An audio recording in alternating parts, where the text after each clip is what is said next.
Hi everyone! Today I wanted to talk about some of the nonsensical comments. If you see a comment that you've written, I'm not trying to say that you're mean or that you're a horrible person. I'm just trying to say that there are some things that either make me feel bad or make others feel bad, that aren't appropriate, that aren't correct. And I'm just going to talk about those things. If I mention a comment that you've written, consider maybe a bit more carefully your comments in the future. So let's get into it. So it's definitely the same day and certainly not 2 weeks later. Oh my god, that cane goes so well with the outfit. Yeah, I don't think it's actually purposeful, not gonna lie. I'm not saying it's trash, I'm questioning who has a resin pink cane around. I find this interesting because I agree that it's more unusual to see walking aids, mobility aids in interesting colours, that look aesthetic, that look fashionable. And I understand that when people see things that don't look obviously medical, they do question whether its use is for a medical reason. But as someone who benefits from a walking stick, I also benefit from it not looking medical. I benefit from it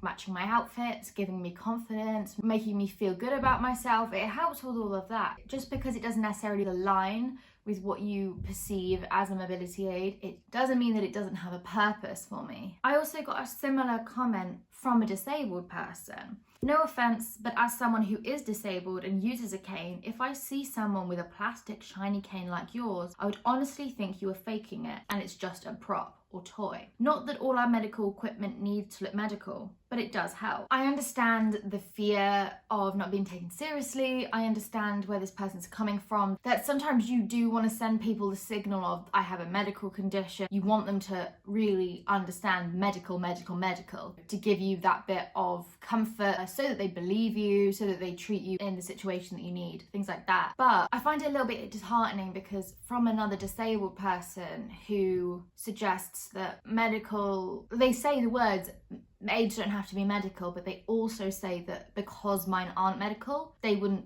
believe me. And I think to assume that people are lying or making up their disabilities is something that we as a society have a big problem with. And I think it would be really ideal if within the community we really tried not to do it. It would be really great if within our community we try not to invalidate anyone or gatekeep what counts as disability and in what way one can be disabled or should look or act in order to be counted as a disabled person. I struggle with this one more because a lot of the comments accusing me of being wrong or making up my illness are from people outside the community. They're people who have no experience of disability. They don't know about chronic fatigue, they don't know about disability, they don't know how bigged up it is in the media that people fake disabilities and how actually in real life there's very few examples of it. But to hear from another disabled person that you would see anyone presenting as disabled and assume that they were faking it, I think it's quite disappointing. And obviously I understand that they're trying to protect themselves and make sure that people don't take help that they don't need. I think that we should be giving each other grace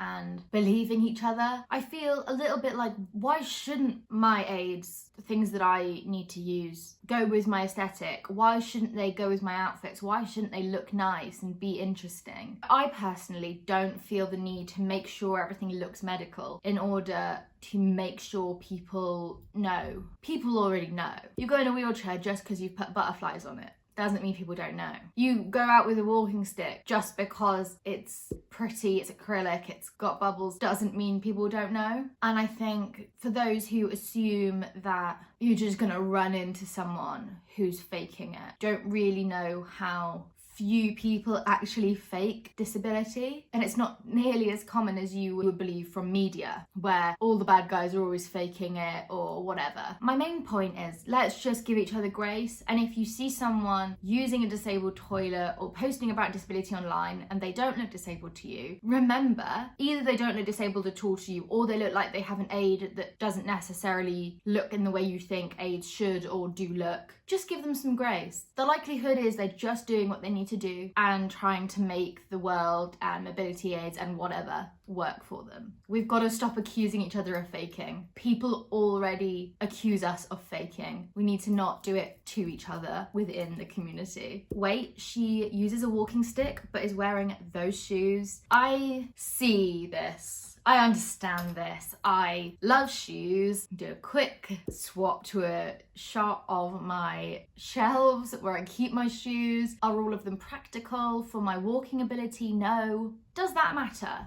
It only affects me. I did a post about this because to the summer ball for my university, I wore stilettos. And though I did mostly use the wheelchair, I do have some photos of me standing up wearing stilettos and using my walking stick. And I preemptively put in the description, this is my choice. This is not for you to comment on, and it doesn't devalue my disability. It doesn't mean that my disability isn't a factor. All it means is I have decided to wear shoes that maybe will hurt or maybe will make walking harder. But that's what high heels do for a lot of people, not just the disabled. Lots of perfectly able-bodied people choose to wear uncomfortable or difficult to walk in shoes because of the aesthetic, because they make them feel good, for whatever reason. I'm an adult, I'm 24. I'm allowed to choose something that's gonna cause me pain if I want to. I'm allowed to choose something that's gonna be hard to walk in. I'm allowed to choose something just because I like it. I don't always have to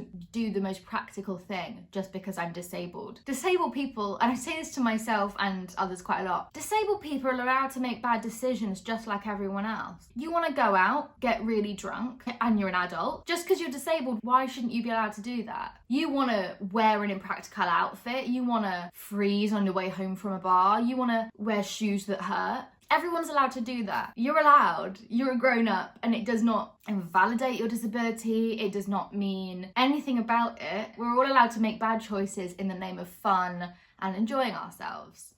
So I reject the comment about my shoes, and it was commented on a photo of me not even wearing high heels. They're only about 1.5 inches, and they're a block heel. So I guess she thinks all disabled people have to wear orthopedic shoes all the time, or trainers. Nothing wrong with trainers, but I also have other shoes. The implication of the comment, the way I read it was, if she's wearing those shoes, she's not disabled. Disabled people can wear what they want, just like everyone else. That's kind of it. It's kind of the end of the sentence. Disabled people can do what they want. We're not children. You don't need to protect us. Children aren't allowed to do X, Y, Z because it's not safe. Adults are. Adults are allowed to make their own decisions about what they feel comfortable with, what they want to do, what will make them happy, etc., etc. Just picking shoes, not that deep. Just pick what you want. And if you prefer comfort over aesthetic, valid. If you prefer aesthetic over comfort, valid. If you like to find a middle ground, valid. Why are we policing the things that disabled people are wearing? Leave us alone. I don't police what you wear. I feel like it's really obvious. Okay.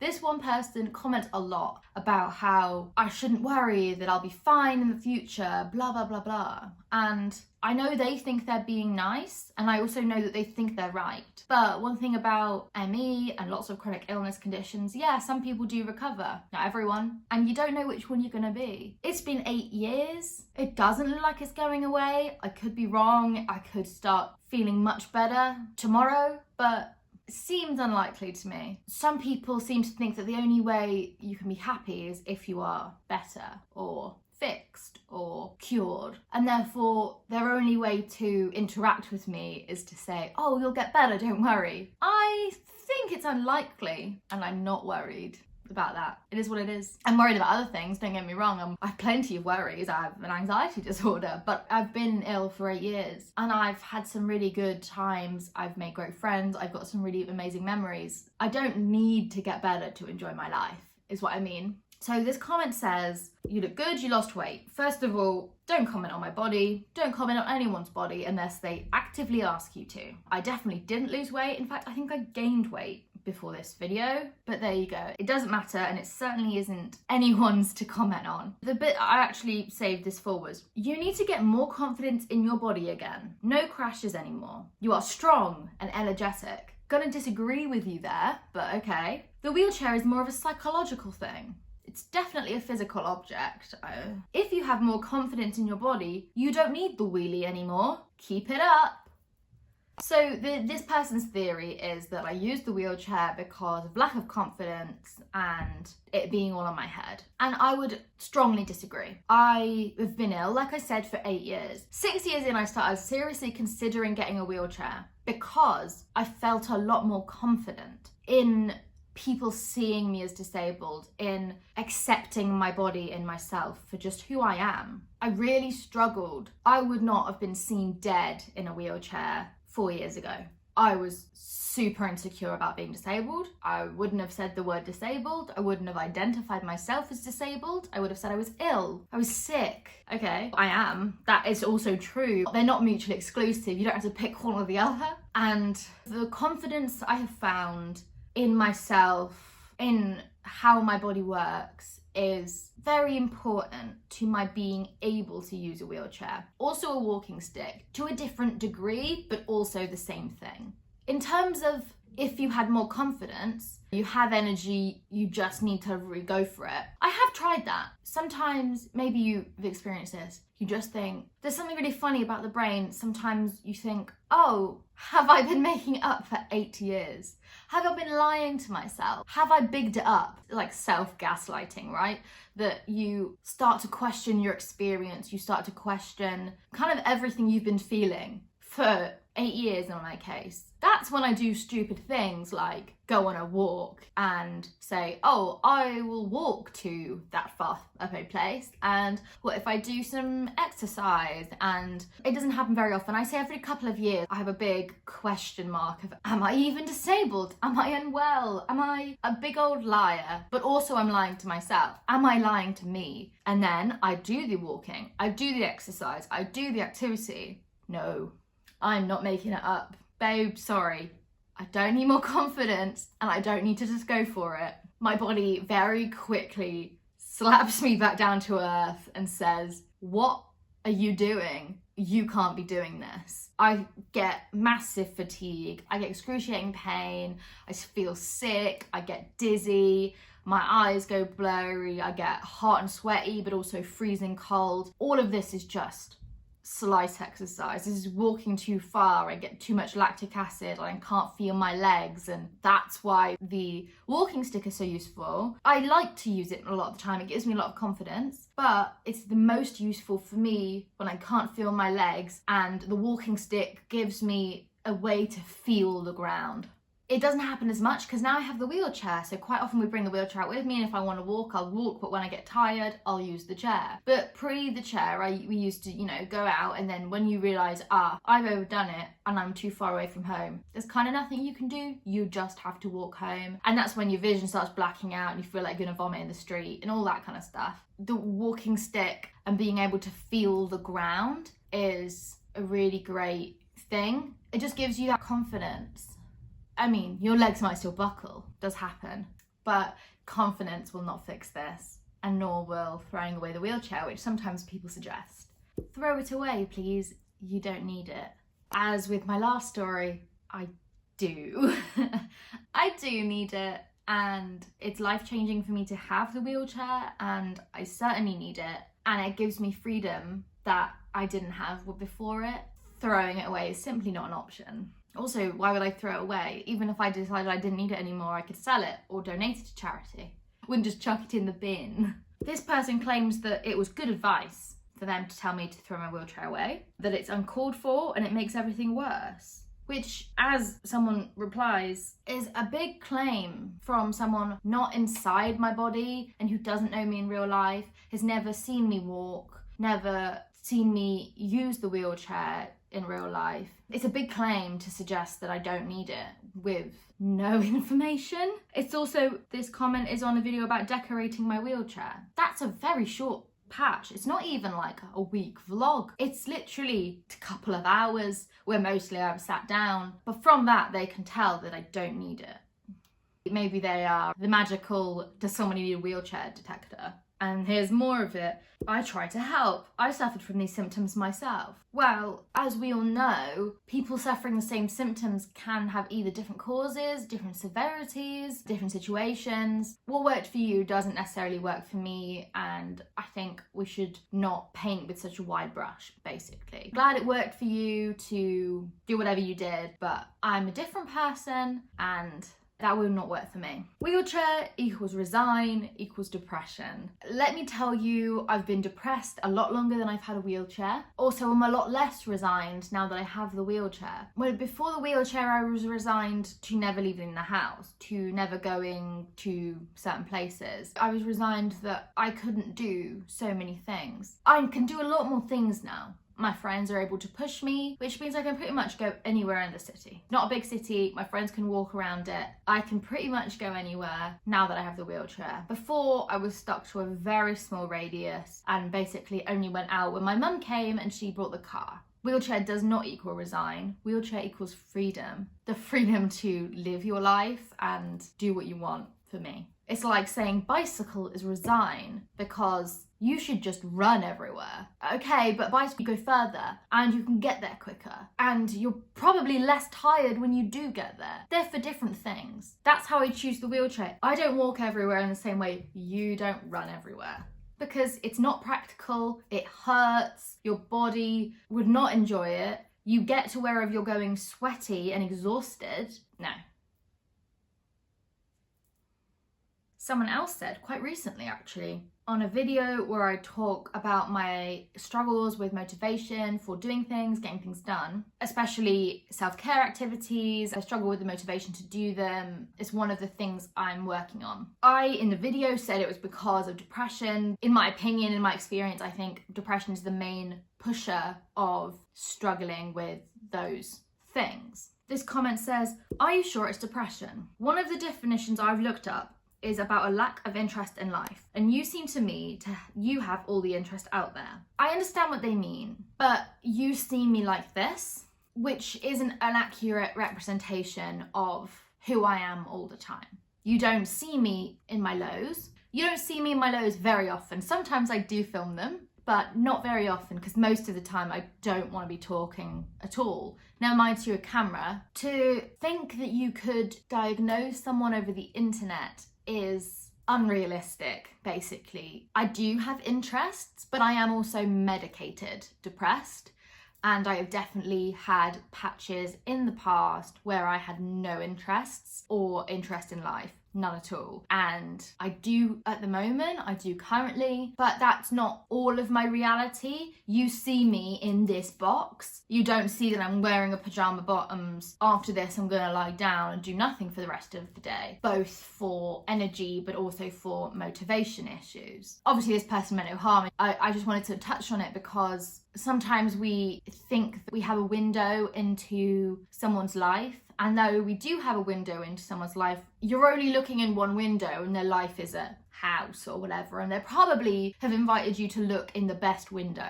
which is definitely what I've done. And I definitely present the best window and here it is. But I don't necessarily show you everything going on. Sometimes I'll show you things that are going on in other aspects, but I certainly don't show you everything. Just a level of privacy and things I maybe want to keep to myself. But you can't necessarily fully understand, diagnose people's lives just from what they present on the internet. And honestly, I think you'd probably have to live with me to really understand my diagnoses because I hide my mental health issues, I think, quite well. I don't try and hide them here, but I do definitely hide them. Okay, so the next one, antidepressants against anxieties make the wheelchair obsolete and everything less complicated. I replied, which maybe was a bit snarky and I maybe shouldn't have done that. I'm already on antidepressants and they definitely don't make my wheelchair obsolete, which is true. Not sure what you mean, but I don't think you understand ME/CFS. I also think is true. Their response was, okay, maybe more. I am on quite a lot and I don't have the wheelchair because of my anxieties. In fact, I have the wheelchair in spite of my anxieties and I really had to push through a lot of anxiety to get the wheelchair. So they've suggested I take more depression medication, but I'm also on anti-anxiety medication. So I assume that maybe that works as well, but I take both. So then they talk about themselves and as we know, ME/CFS is widely varied. This person talks about their experience and how ME/CFS is a phase that will go away. That's true for some people, but that's not true for everybody. And I think suggesting that all people's ME/CFS will go away does I think give false hope. But I think also for people like me, oh, maybe it will go away in one day. Maybe in 5 years, in 10 years, in 15 years, it will go away. But okay, but I still need to live through the next 5 years in the best, happiest way I can. That doesn't mean I should get rid of the wheelchair, even if the ME/CFS will go away, because even if it will go away and I'm waiting for it to go away, I'm not going to just sit in my house and wait for it to go away. I need to enjoy myself while I have it, because there's no guarantee it will go away. You see what I mean? I don't necessarily believe mine will go away, but you know, I could be wrong. I'm not certain about it. But to suggest it will definitely go away, I think is also misleading, because not everybody's goes away. And anxiety is definitely not the reason why I use a wheelchair. And to suggest that anti-anxiety medication will cure the CFS is, I don't know if that's what they're implying, but that's what I'm understanding from it. There is no medication that will cure ME/CFS. There is no treatment that cures ME/CFS across the board, or even at a high rate. We don't have anything like that. So if this worked for you, I'm so glad. I'm glad you're doing better and your life is easier now. But just because it worked for you doesn't mean you should go around telling people this is what they have to try, especially when they're not asking for your input. Also, I'm on a lot of anxiety medication and I'm on a lot of antidepressants. We're currently in discussions about how we should change it, because I'm on the top dosage for, I think, 2 things. And now I feel like someone's going to comment, what if you try going off the medication?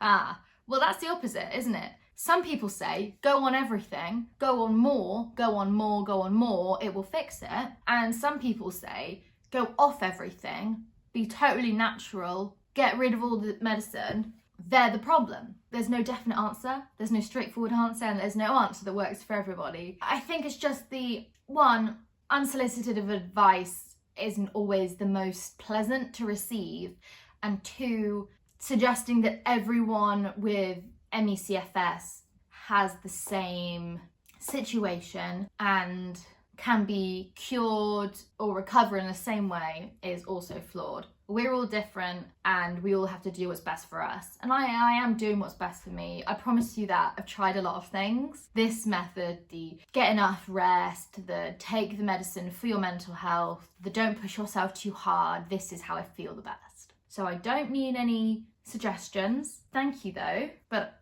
I'm okay. Through a lot of trial and error, I've worked out what works best for me. So.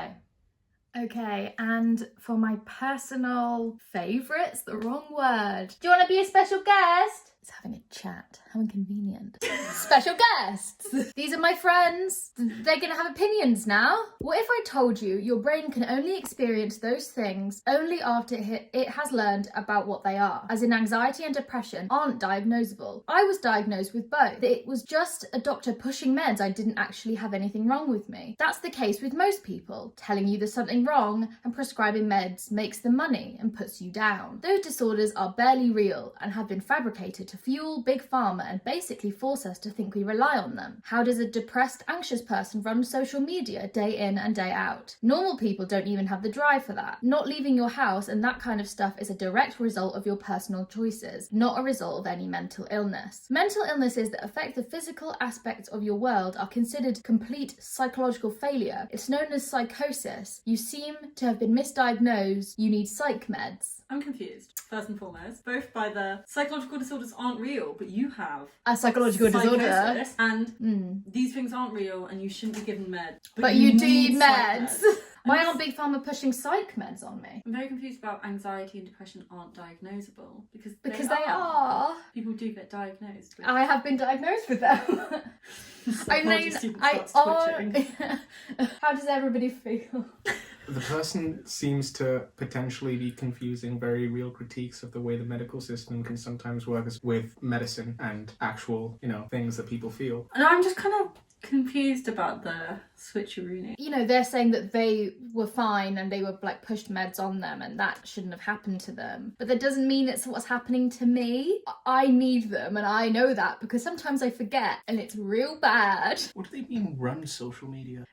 How does a depressed and anxious person run social media day in and day out? She doesn't. When did you have that half a year break? Came out of my maybe 6 month break, like maybe 2 months ago. But before that, I was quite patchy. I think this is when I was just getting back into it after having a big break. And not leaving your house is a direct result of your personal choices, which it is a part of my personal choices. You make because you're too anxious to leave the house. Yeah, but they did say that I have psychosis, but also said I don't have other things, which is an interesting take. This one I think is funny because it starts off on my side, Yeah. and then we get to the point where I need to grow a spine because I care about other people being mean to me. I'd also like to know if the IQ and the room temperature is in Fahrenheit or degrees centigrade.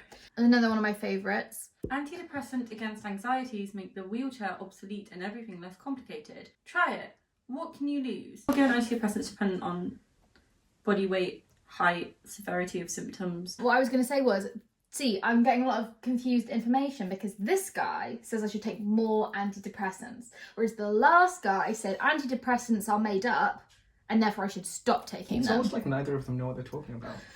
The it's a phase thing always kind of throws me, because even if chronic fatigue and ME is like a transient form of illness, which it's not, it's a chronic illness. Yeah. Even if it is a transient form of illness, that doesn't mean that it should be diminished. It doesn't mean it's not an illness. It doesn't mean it's not an illness. For example, if someone has like a broken leg, you give them pain meds and you treat the broken leg. You don't say like, oh, it'll heal. your leg won't always be broken. Yeah. Not an expert, not a medical expert, not a disability expert. And if one more person asks me about self-diagnosis, I might cry. Honestly.